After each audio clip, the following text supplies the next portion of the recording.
Now, today we're going to talk about something really special, something really important, something close to my heart. We're going to talk about divination. When people think about divination, they usually think about fortune telling, and there's nothing wrong with that. Fortune telling is a form of divination, but I want to help you look at it in another way, in a way that acknowledges the sacred necessity of the divine feminine for intuition. So we're going to do three things during this episode. Number one, we're going to discuss what divination is. Number two, we're going to explore how the divine feminine is interwoven throughout divination. And number three, we'll talk about some forms of divination and how to approach them while honoring the divine feminine. And so let's dive into it right now. I sat eating with a coworker one time, lovely lady. She practices the craft. She had such a simple take on this work. So let me share it with you. She said divination is simply the seeking of insight into questions or situations by means that transcend the illusion. It is a way to connect with the unseen, to receive guidance off the ether, and to tap into our own innate wisdom. It brought you, she said, such clear vision that now let us remember the role, the divine feminine in it. Only through this lens is known the sacred ritual, a dance with the mysteries of life. It is a way to honor our true self and the cycles of nature that govern our existence. Did I hear Sophia? It is a way to connect with the unseen by tuning into our inner knowing, which is always available to us. But sometimes we need a little help pushing aside the veil. It is not about controlling the future, but about listening to the whispers of the soul and the wisdom of the cosmos. It is a conversation, not a command. When we start talking about the divine feminine, we're talking about everything that is nurturing, intuitive, creative, and emotionally deep. And if we were to purposefully and reverently acknowledge the divine feminine in that work, we can really enhance our connection with ourselves, with others, and with the tree of fulfilled wishes. Thank you, Sarasvati. There are so many forms of divination. We could talk about it for days, but let's cover a few more common and see how we can use them from this perspective. Perhaps the best known, the tarot.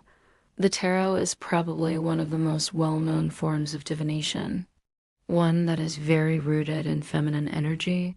We focus on the cards that represent the archetypes of all that is. The major arcana are a great place to start.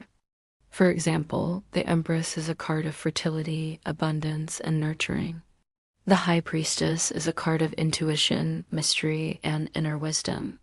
The Moon is a card that speaks to our emotions and our subconscious mind.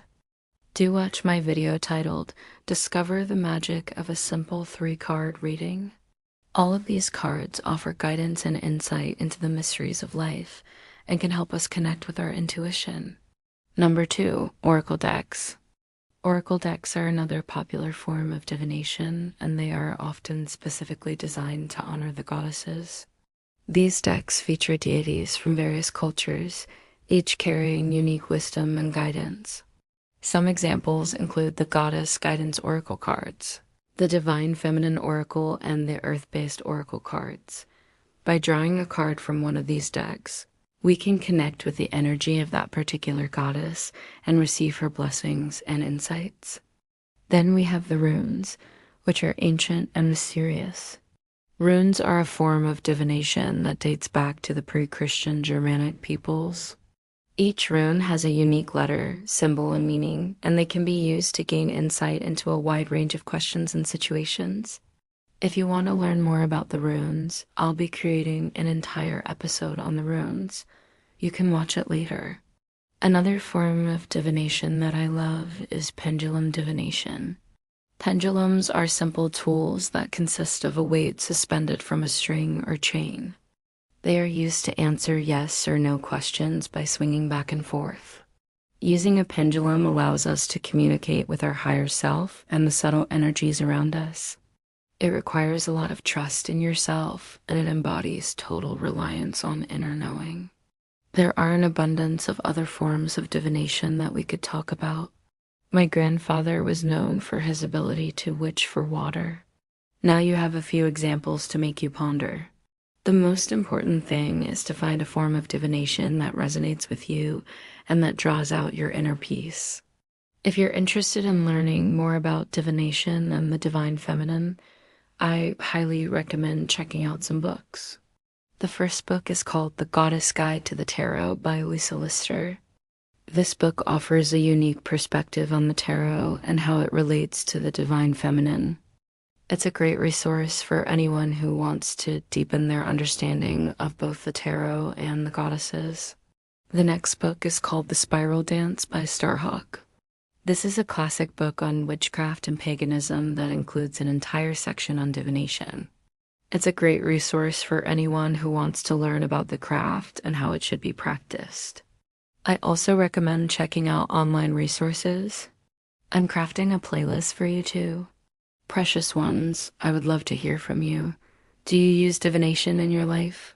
How do you implement it into your daily life? Let us know in the comments below. And if you'd like to ask me a question, please leave it in the comment section and I will try to answer it in a future episode. In conclusion, beautiful souls, divination is a powerful tool that can help us connect with the divine feminine and access our intuition and inner wisdom. When we approach divination with reverence, we open ourselves up to the mysteries of life and the guidance of the universe. Whether you choose to work with the tarot, runes, pendulums, or forked stick, may your journey be filled with wonder, insight, and empowerment. Remember that you are all gods and goddesses and that your intuition is the ultimate source of knowledge. Trust yourself, listen to your inner voice, and allow that feminine energy to guide you on your path. If you enjoyed the video, please hit the like button and subscribe for more. I send you my love, and I'll see you next time.